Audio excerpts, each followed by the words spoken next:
Namaskar. Welcome back to the AI Agents Workshop brought to you by K.A.M.A.L.A, the Kapitwash Association of Modern Logic, Automation, Learning and Career Advancement in collaboration with Hack with India, the biggest hackathon organizer in India, powered by Microsoft Learn, our official certificate issuing partner. Yesterday was the mini hackathon. We had over 300 project submissions, out of which 45 project submissions were shortlisted. These 45 people competed yesterday in the mini hackathon, and out of those 45 people, the top 10 have been selected. Please check out our Instagram at the K.A.M.A.L.A community for the results. You'll get to know your names, the top 10 people. I'll just announce the top 3 winners of the mini hackathon. At third position we have Aditi. At second position we have Karthik, and at first position we have Alan. Now, you guys, you will receive your special certificates. The top 3 people, the top 10 people will receive special certificates as well. And the top 45 people will receive some different kind of certificates as well. And all the people who have submitted project submissions, you will receive participation certificates in this hackathon. So, keep checking out your emails. You will get these certificates by tomorrow night. So yeah, if you do not receive the certificates by night tomorrow, please contact our team on WhatsApp and they will help you out. They will sort out these certificates for you accordingly. Okay, please check out our Instagram for the official winners, for the correct names, right? There are, couple of Kartiks, couple of Aditis, I don't want you guys to get confused. Please check out our Instagram. We have mentioned your full names and yeah, congratulations. Okay. Today is day 7 of the AI Agents Workshop. The topic for today is R.A.G. We have a very special speaker, Mr. Shashwat Sharma. He'll be teaching us about R.A.G. today. So guys, welcome to the day 7 of the, welcome back actually to the day 7 of the AI Agents Workshop. After this video, after this live stream, there will be a quiz, the link for which will be present in this live stream only. Okay? So yeah, check out the live stream. Learn about R.A.G, keep enjoying the AI Agents Workshop, and yeah, keep learning. Thank you guys, thank you very much. I am Prachet Ray, the Director of Kapitwash Innovations Private Limited, and yeah, let's learn about R.A.G. Bye.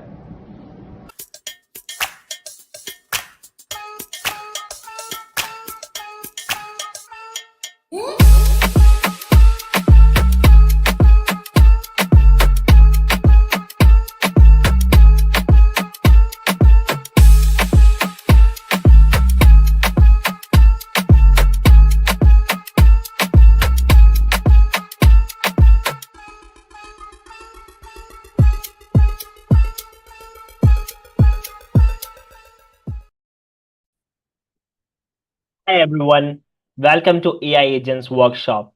I am Shashwat Sharma and today we will be covering Introduction to R.A.G, Retrieval Augmented Generation. In today's session, we will be covering why do we need to augment LLMs, Introduction to Retrieval Augmented Generation and the overview of its pipeline, what are the 3 stages of the R.A.G pipeline, what is the difference between R.A.G and fine-tuning, the 2 terms often compared? What are the applications and limitations of R.A.G? And then we will go and do some hands-on on Collab.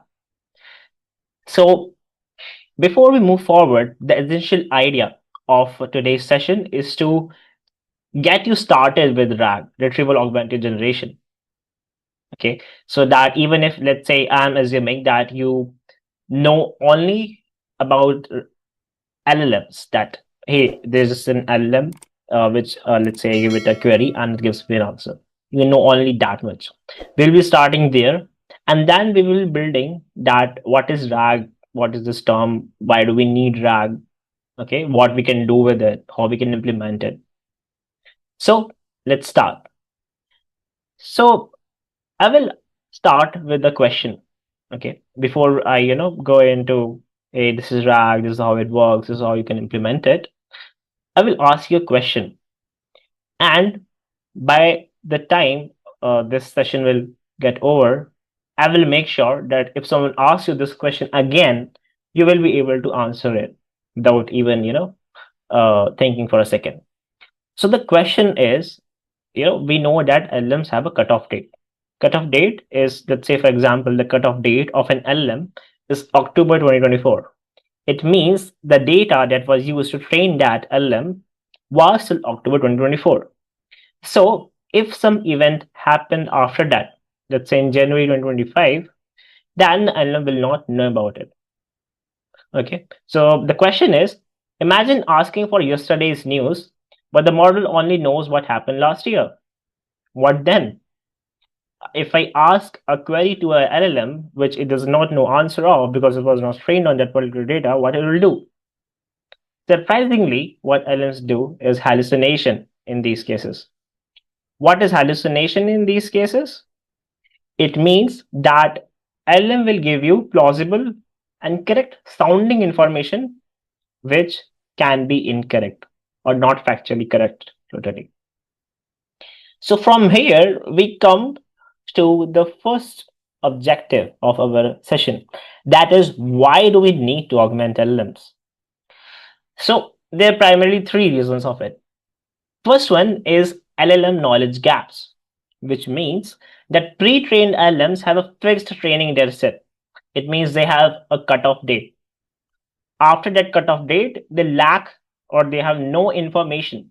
They have basically no information about that cutoff date or whatever is going on in the world after that cutoff date. So they cannot access the up-to-date data or the private data. Okay. Second thing is they hallucinate. Okay. Because since we are training an LLM, okay, and if something is out of that particular domain, it will not say, hey, it's out of my training data. Sometimes may say it, but it generates, you can say a behavior, or it generates an answer which is led by its one behavior, which is called hallucination, which means it makes up information. It gives you incorrect or correctly sounding but incorrect information, plausible sounding information. Okay. What happens in these cases is that the accuracy of the system drops, significantly. In whatever system you're using LLMs, the accuracy drops significantly. Okay. For example, in factual Q&A, if I ask a R.A.G system, hey, which planet has the most moons? And it can hallucinate, it can say Jupiter. Okay. But the real answer is Saturn. Okay. And on top of that, scientists keep on discovering new moons.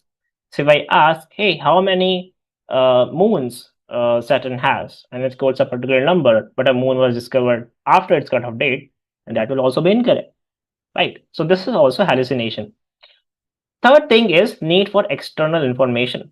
For example, we want to use LMs on our own private data on which that LM was, not trained initially. So what we need to do is we need to integrate that LLM with that external data. How we can do that? Again, one of the answer is R.A.G. Okay. So these are the three primary reasons why do we need to augment LLMs. Now, here comes an important note that whatever we are discussing here, is not the, only thing that exists. So what this chart shows is that how we can, improve the performance of large language models from an application standpoint. One is improve the foundation model, use a better foundation model. For example, move from the GPT 3.5 Turbo to GPT 4, from GPT 4 to GPT 4.0. And the next thing is you can improve the context and the tools that you're using. One thing is use agents, use multi-agentic architectures, use prompt engineering. And one of the ways, use retrieval augmented generation. So now let's get into what is R.A.G, what is retrieval augmented generation. So if we define R.A.G, then what is R.A.G? R.A.G is a framework. R.A.G is a framework that augments the LLM's capabilities by retrieving relevant data from external sources on the fly to help generate answers. So there are two terms, as you can see, are in the italics. One is augments and one is on the fly. Okay, so that justifies a retrieval augmented generation. Once you understand the architecture of or the three stages of the pipeline, this term will make more and more sense to you. Okay, What in simple terms means is that LM is not only relying on its memory, but it can also search for facts outside of its training data if required. Okay. How it works in layman terms is that, as you can see here, we have our documents which put in an index. Okay. Assume an index to be where we are putting our documents for now. A question comes, we pick out the relevant document from that particular index. Okay, we get that relevant document and give it to our LLM. What LLM does is that it uses training knowledge that is which has come from its training, as well as the relevant document that we have given to it, and then it generates the answer. Okay, so what's the retrieval part of it here? The retrieval is getting the right relevant document. And what is the generation part of it? Is getting that relevant document and generating the right answer. So the generation is being augmented by the retrieval of the relevant document. Hence, it is retrieval augmented generation. Retrieval augmented generation answer. Now, if we look at, let's go a little bit deep. So we know, okay, so there's a RAG system and we give it a query. What it does is that we have some documents at an index. It somehow gets the right document, give it to LLM, we get the answer. Okay, but what's going on? What's going on, under the hood?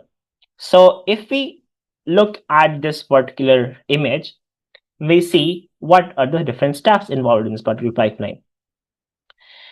So if we divide it, these are basically, we'll go back to that diagram. There are basically three major phases of or stages of a particular RAG pipeline. One is indexing, second is retrieval, and third is generation. Okay. Here, the indexing part is pre-processing, whereas the retrieval and the generation part happens on the fly. Now, what do I mean here is that, let's say I'm building a RAG system. For example, let's say I'm a hacker, I'm a security engineer. Okay, what I want is that I want to put, let's say, all of the let's say recent threats or recent threat advisories from CISA, and I want to put NIST documents, PCI DSS documents, different compliance documents into a particular index that we discussed here. Okay, which is basically a vector database here. So what I want is that my objective is I give a query. Hey, did this cyber threat came? What was its preventions? What are its indicators of compromise? Stuff like that. Okay, I just write a question, I get an answer. Okay, this is my objective. So what I will do, I will collect the documents. I will put it into my vector database so that whenever I ask a particular query, the get query goes to that vector database, gets the right relevant document, which I can give to my LLM and get the relevant response that I want. What is happening here is one is a pre-processing step. The pre-processing step here is that I collect the additional documents, I encode them using an embedding model, and then in the second step, I index them to a vector database. Now, this is my pre-processing stage. So I'm getting the vector database prepared, giving it more and more context about the external context which an LLMs want. I'm just putting it in a vector database.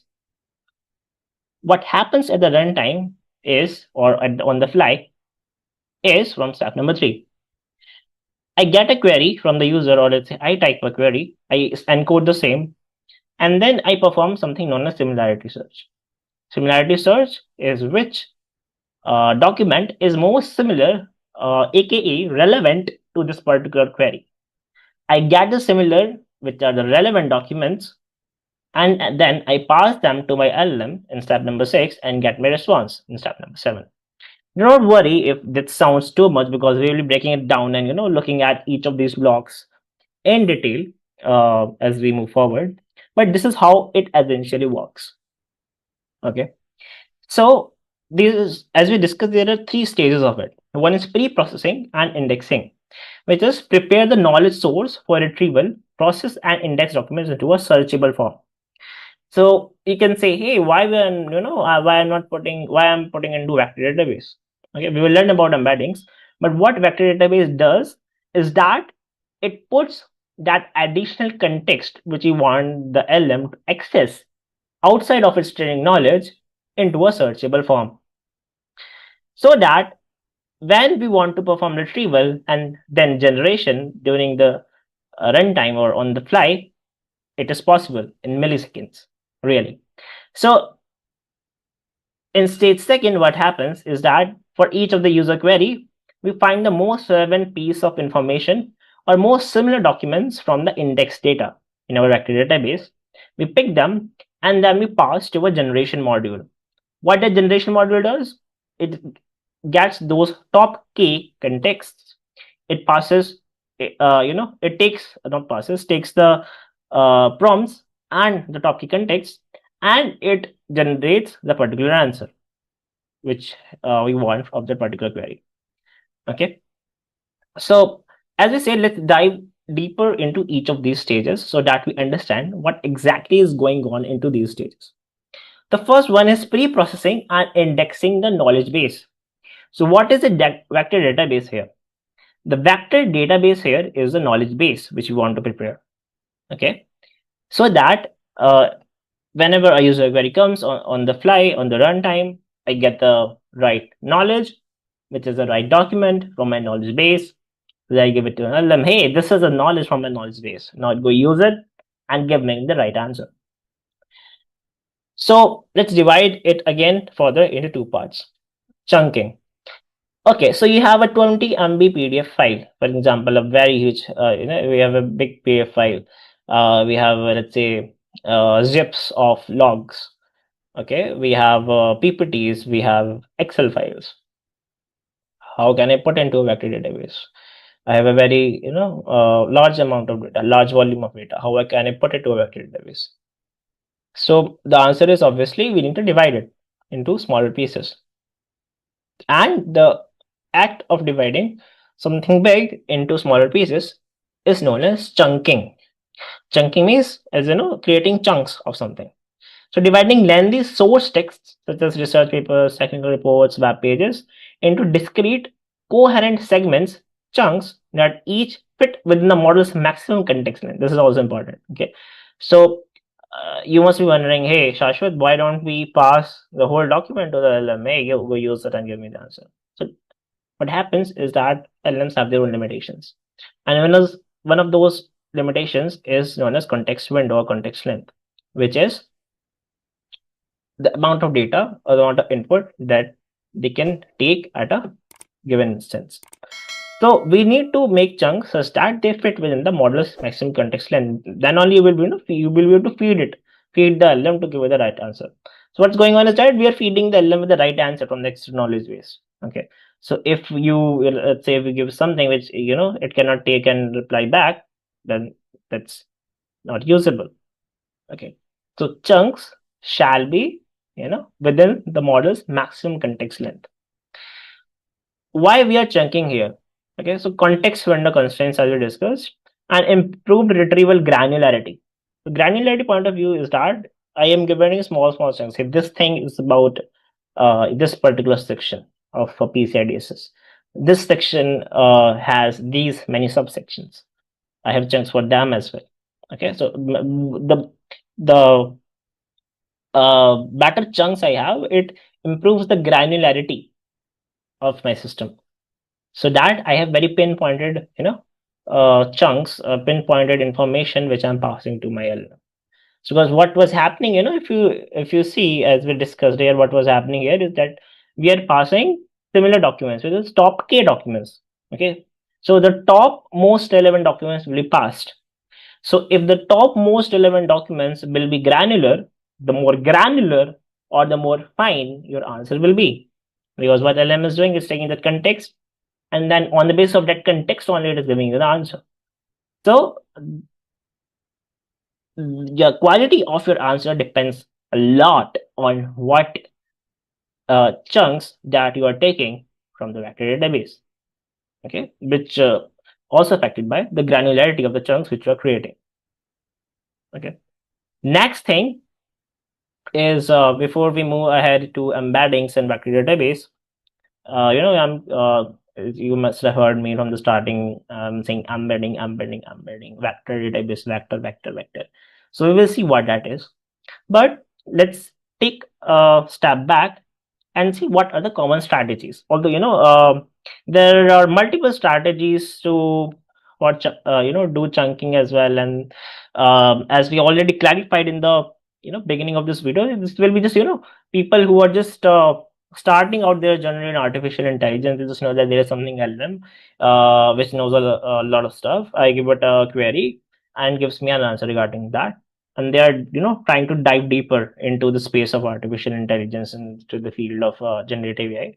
So in that case, we are just covering the introduction of RAG. So we will not be covering the advanced techniques such as hybrid search or raptor or sparse embeddings, okay, stuff like that we will not be covering here. But still, if we see the common strategies which are used for chunking, one is fixed size windows with overlap. So okay, this is fix my chunk size, and I say that there is an overlap to, let's say if there is a possibility of preserving the boundary continuity, then preserve it as there's this fixed size window is there and chunks will be of this particular size. Second is recursive boundary aware splitting, which means you can take this one from this example. So let's say I have a book. Okay, I need to put that particular book into a vector database.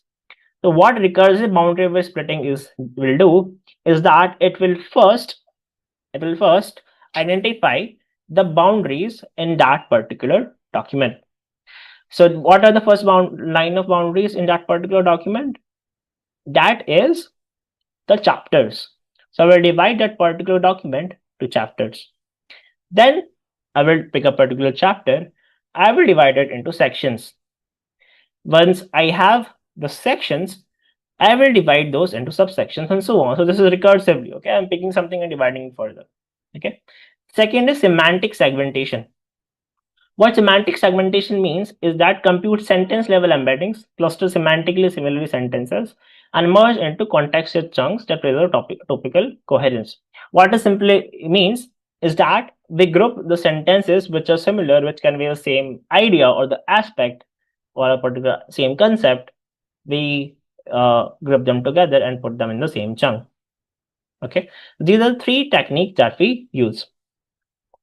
Next, we are covering what are embeddings and vector database. So we are, from the starting, we are discussing that what are embeddings, what are vector, we are saying, from the start, we are discussing the term embeddings, vector database. We are, using that particular term, but let's now understand what is actually an embedding. Okay, what does a vector database do, and so on. So if we see here, what we have is we have an embedding model. Okay, embedding models are generally neural networks. What they do is that they take your data and they convert them into these vectors. Okay, we will see what these vectors are, but consider them as a list of real numbers with the length of that list corresponding to the dimensions. So let's say I have a list of x comma y comma z, then x y z are the directions. Okay, and those values are the coordinates in that particular space, xyz space, and the length of this particular vector is the dimensions of that particular vector. Okay, I am repeating again. What is a vector? It is a list of real numbers with its length equal to the dimensionality of that particular vector, where each value corresponds to a particular dimension. Okay, and the length of that particular vector equals the length of that particular the number of dimensions that it has, and these particular values correspond to the values at that particular vector along those particular directions. Why we are doing this? Why we are converting this different type of dogs to embeddings? We can say that, hey, computers understand maths only, so that's why we're doing it. Okay, so that's good. But one of the main reasons here is that these embeddings, what they do is that they map each object to a point in a d-dimensional, d means the number of dimensions, vector space, such that geometric relationships, distance, direction, capture semantic or structural similarity. I'm repeating again, these geometric relationships, distance, direction, capture semantic or structural similarity. Very, very important point. What it means is that, let's say, let's go back to this particular slide. So if you see here, France and Paris are closer in this d equals to 2 dimensional space, and Germany or Berlin are closer, but Germany and Paris are far away. So this is the distances far. Also, what is also capturing, Germany and Paris are also semantically far away, if I say, okay, they're not related, or the better way would be Paris is more related to France than it is related to Germany, which is indeed captured by the distance in this d is equals to two-dimensional plane. Okay, so this is what these vectors essentially do, is that they are a function that map each object to a d-dimensional space where these geometric relationships capture semantic similarity. Okay, what we do for it is that we use a pre-trained encoder, sentence bot, OpenAI, text embedding ADA to project each of these chunks into a dense fixed dimensional vector. These vectors capture high-level semantic relationships, which I said, like semantic relationships means how close they semantic means meaning, how meaningfully they are close to each other. Okay, for example, as we said, Paris is closer to France. Okay, Berlin is closer to Germany. But is Paris closer to Germany? Probably yes, but not as close as France. Okay, so now, as you know, these are vectors. Where do we store them? In a vector database. Why we store them in this vector database? Because this vector database has its index structures. So we will not be diving deep into these index structures for the scope of this particular lecture. But there are some techniques like IVF, plus PQ, and SW graphs. What they basically enable is that they use similarity algorithms and enable rapid retrieval of these nearest neighbors, which basically means is that if within milliseconds, if I give you a query, they search across this d-dimensional space and give us the points in that particular space which are similar to similar as a closest to that particular point which we have asked to, which is point of our query. Okay, so these make the retrieval fast. Okay, these vector databases are optimized for it. Okay, what embeddings do, as we saw here, what they do is dimensionality reduction, and they enable high throughput retrieval. Okay, because they support these index structures are built around for the purpose of using embeddings, built around embeddings only. Okay, so they enable retrieval within milliseconds, which basically enables RAG to be useful. Okay, if this were taking too much time, then RAG wouldn't be useful. So the next stage here is retrieval, fetching relevant information. So what we discussed here is chunking, creating a vector database. This is, as we discussed, is pre-processing part.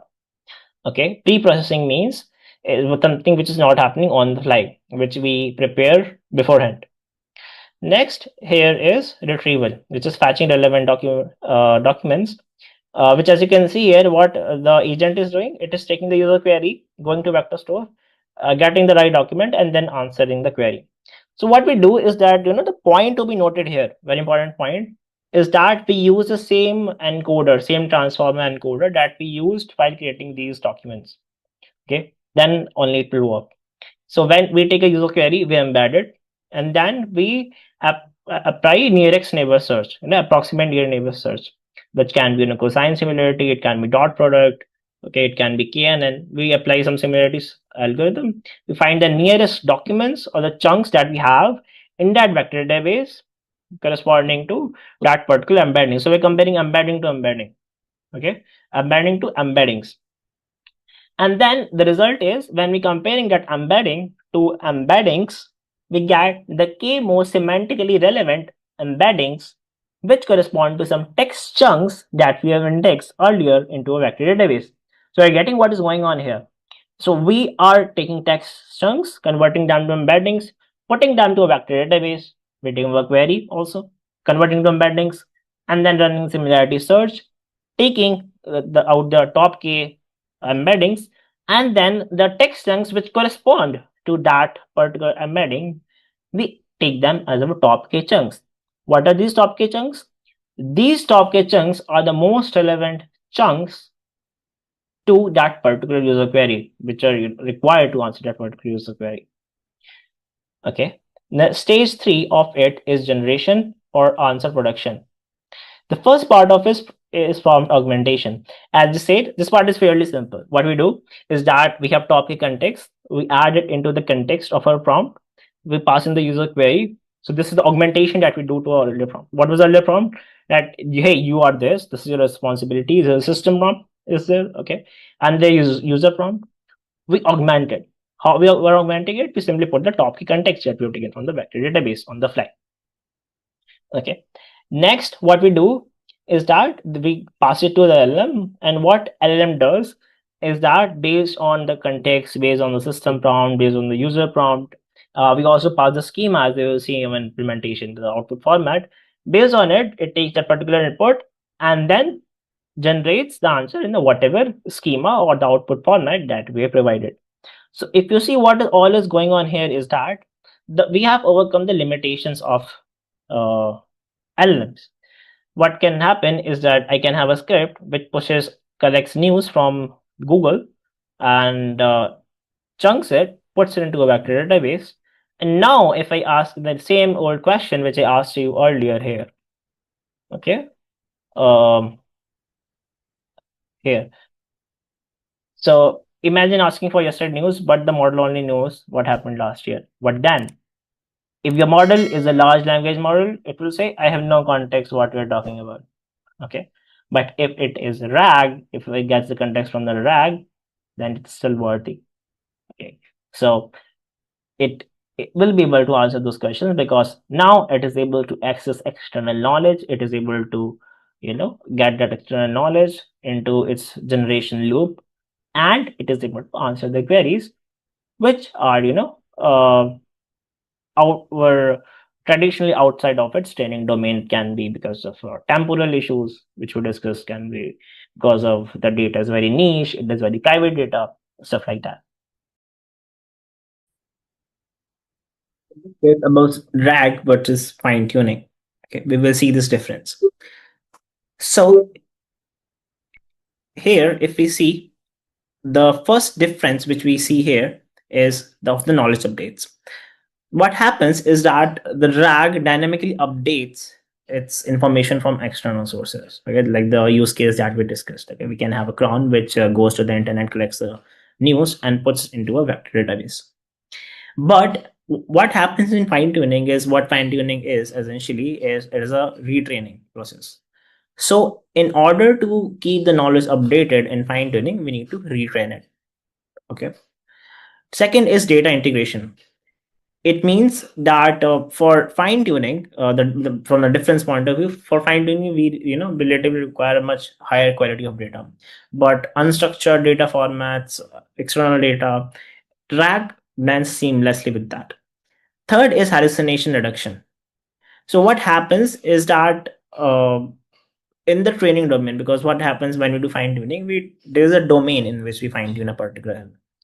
Okay, but what happens if we go to the borders of that particular domain, and there's some gray area where it is somewhat related to that particular domain but not exactly related, fine tuning can hallucinate. Okay, however, RAG also hallucinates. I will not say RAG does not hallucinates, but RAG does a better job at grounding whatever it states from the external sources.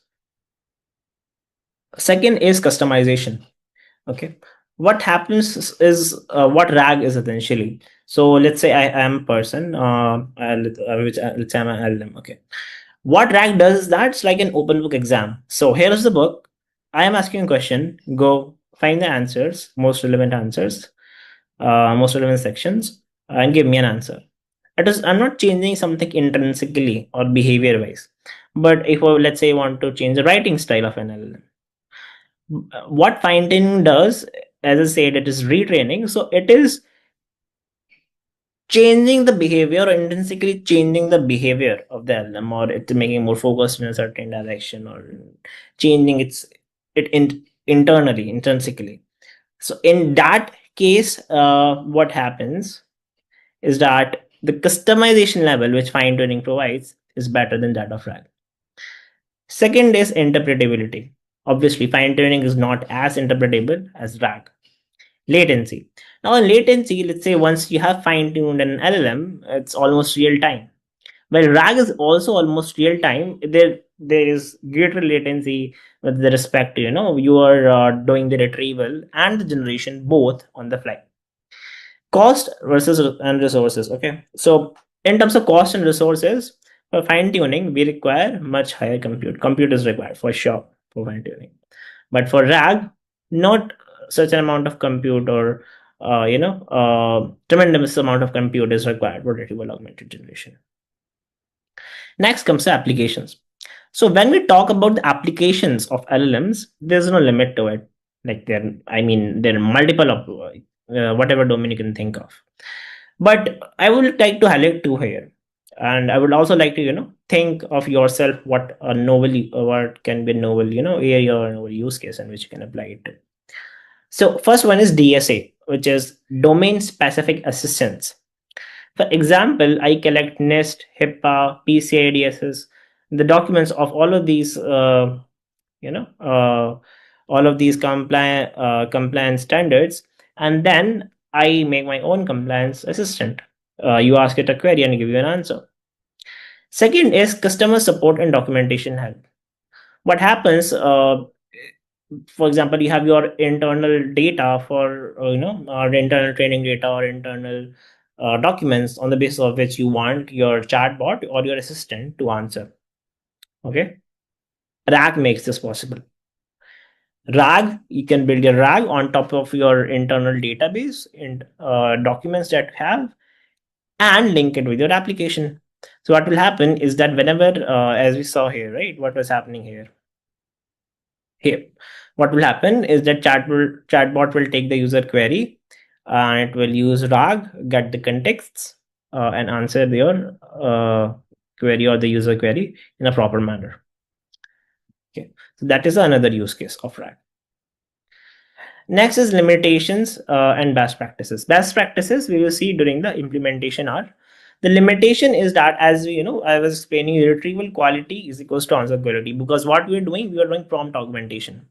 So when we're doing prompt augmentation, we are passing a top key contexts. If the top key context which you are passing to the RAG or your RAG model, that hey, use these contexts to answer the user query. What if those contexts are wrong? That is as if you're giving an open book exam and you are answering from a wrong chapter. Okay, so retrieval quality is equals to answer quality. Okay, so if you have irrelevant or incorrect documents or outdated documents, incomplete documents, in that case, the answer will not be good enough. Simple thing, garbage in, garbage out. Next is added complexity and latency. As we discussed, since the retrieval and generation is happening on the fly, there's added complexity and latency to the overall system as compared to fine tuning or other techniques. Next is knowledge based maintenance. Obviously, it comes to this first point, which is retrieval quality and answer quality, which means that if you have a knowledge base, let's say I have a knowledge base of till yesterday of all of the news, fine, good enough. If someone asks questions, I will answer. But if I do not update my news knowledge base for a week, then my news knowledge base will also not have the news. And in that case, I will not want to be able to answer the queries. So my RAG system will be as good enough as an LLM, because both are giving temporal issues. Okay, so knowledge based maintenance is an overhead. Next is data trust and privacy. Since RAG pulls data from external sources, it becomes very crucial to ensure that the data sources from where the data is being pulled are reliable. Okay, and there are obviously privacy concerns as well. Okay, when we use private or sensitive data, one must implement proper access controls, role based access controls, which we discuss about, so that AI only retrieves data a user is permitted to see. Okay, for example, I do not want to access the data of another project, but if my AI which I'm using has a access to that particular data, I will ask the query and I will get the information. So that is a bypass. So we need to prevent that. Okay, so now we have done a lot of theory. It's time for the implementation. Before we go for the implementation, I just wanted just a quick heads up that this implementation that we're going is uh, as per the content that we have discussed in the presentation. Okay, the three stages that we have discussed: pre-processing, retrieval, and generation. So what we have done in the implementation is that I have this Colab notebook. Okay, I will share this with you. Here, what you've done is that I have divided this whole notebook into three classes. One is an indexer, retriever, and generator. Okay, corresponding to each of the three stages that we have in RAG. Here, some of the best practices which you can notice, we can go through the code and side by side we can look at the best practices. Okay, so for example, what we shall do here is that let's start with indexer, and I will show you what we have done. So if you go to secrets and collab, I have provided here my Pinecone and OpenAI API key, and these are additional environment variables that I have, or secrets I have provided. The first and foremost thing, which is very obvious, is do not hardcode anything. Do not hardcode anything. Not just API keys, the configurations. Okay. If you let's say you have decided I will use this LLM model, I will use this embedding model with this dimensions. We will use this cloud provider. Okay. We in this particular region, do not hardcode it in your code. Okay, so that if you change your secrets in your secret manager or in your .env or in your collab secrets, whenever you change that, it since your code is automatically pulling from those secrets, you don't have to manually go and change, check, verify your code. Okay, so first best practice is this. So I have all of my secrets in the Google secrets, and I'm pulling it from there. Or if you're running a particular script, you should also use .env. Okay, it directly loads from your environment variables. Here I am sanitizing the index file name. So what we are using here is Pinecone and OpenAI. Okay, if you want to go for open source options, like for example ChromaDB, Face, or you want to use Olama, there are notebooks for that. I will attach a link in the description as well for that. So the rule for Pinecone is that the index name shall be 1 to 45 characters long and start and end with an alphanumeric character and consist only of lowercase alphanumeric characters and hyphens. Okay. So we are just doing a regex check here over the user ID, which we have get from the user input that this is the user ID. So if since I'm creating an index, I will check whether it's complies with the index name rules with which the Pinecone has specified. So in the indexer class, what I have done is that first thing is that I will create the index only if needed. Okay, so I do not want redundancy. Whenever I request an index, I don't want my index is getting created. Okay, or there is duplicacy. As you can also see here, I have not hard coded dimensions, the matrix. Okay, my vendor vector database cloud provider, my vector database cloud region, not hard coded any of the specifications. Okay, same here in the create embedding. Okay, now here what we are doing is that first of all we are taking that particular PDF. We are taking PDFs as an input for now. We're taking the particular PDF, okay, and then we are extracting the title out of it for metadata purposes. Then we're converting that PDF to markdown using PyME PDF or LLM, And then we are using LangChain's markdown header text splitter to split it into head-wise manner. Basically, uh, uh, so these are basically identifiers, okay, in your markdown.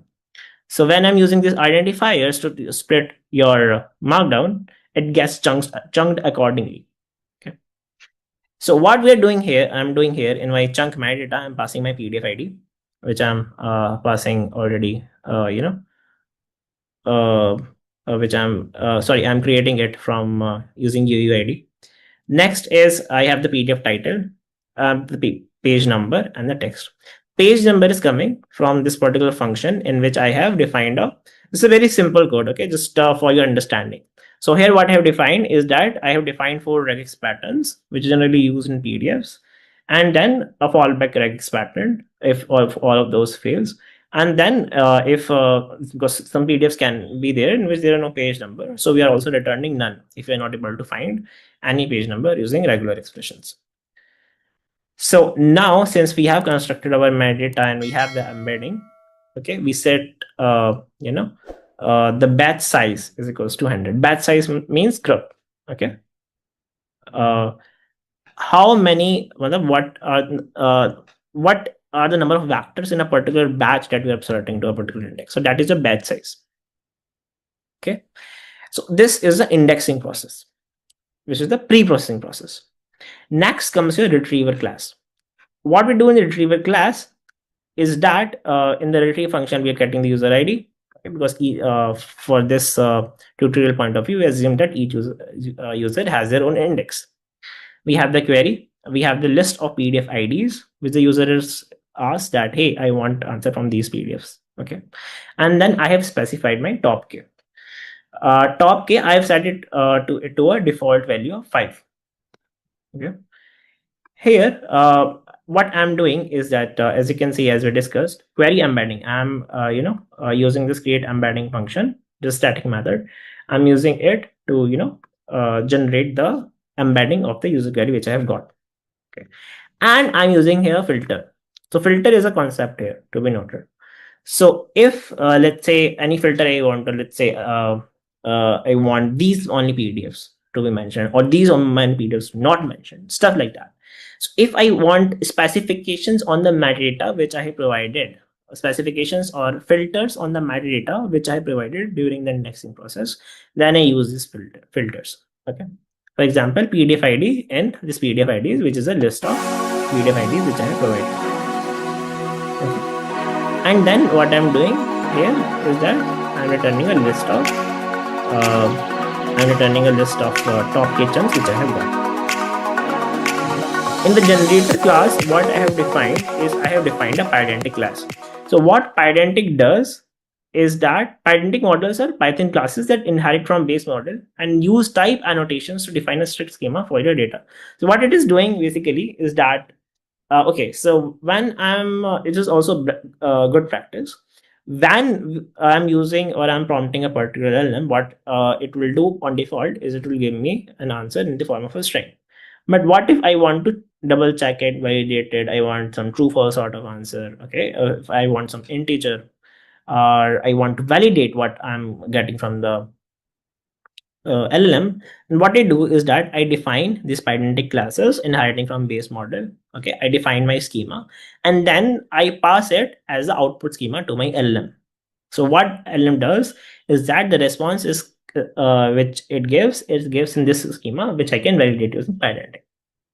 Okay, so what it does is that this is a process of ensuring reliable structured outputs from LLMs. LLM in get the output from the LLM in the form of a JSON format, okay, which you can communicate through your web application, or you can validate it using pydantic instead of a string, which is relatively tougher to validate. Now let's have a look at the generator class. So in the generator class, what I have done is that I have defined a pydantic class, answer and response, which is inheriting from the base model class of pydantic. And what it has is the answer, which is a string, and the references, which is a list of another pydantic class, which has the PDF ID and page number. So what will happen is that when I will specify this answer response class down here in my response format, my response will be in the format of this answer response class. So what we're exactly doing here is that we are using something known as structured outputs. So what structured outputs do is that they ensure reliable generation, reliable output from the LLMs. So what happens is when you generally query an LLM, it gives you a response in the form of a string.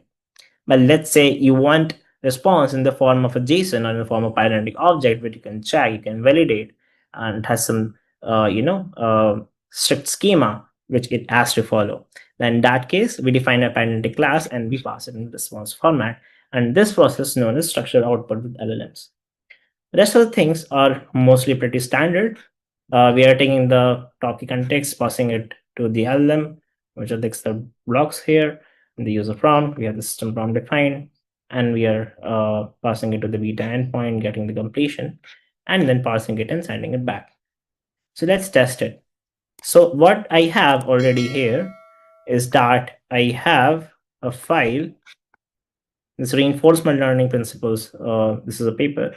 So what I have done is that I have loaded it here. So if I run my indexer, it will index the sample user to my Python.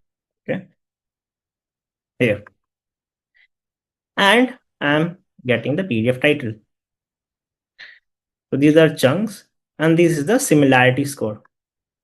Okay, the similarity score from the query which I have passed, okay, which we discussed if you remember in the PPT. Since I have defined k is equals to 5, I have gotten 1, 2, 3, 4, 5 index.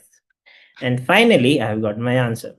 So now you see the answer is in the form of a JSON, which has the answer, which is a string, and references, which is a list of this particular parent class that we defined of schema, parent schema format that we defined, which is PDF ID and the page number.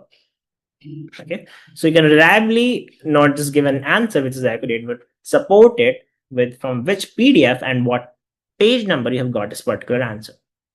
Okay, so this is the basic implementation of RAG. So I have created 3 class. You can go take this notebook and test it out. So I will attach the links in the description. I will attach a few more links regarding advanced techniques of RAG and stuff related to RAGs which you can explore. Okay, so do check the description.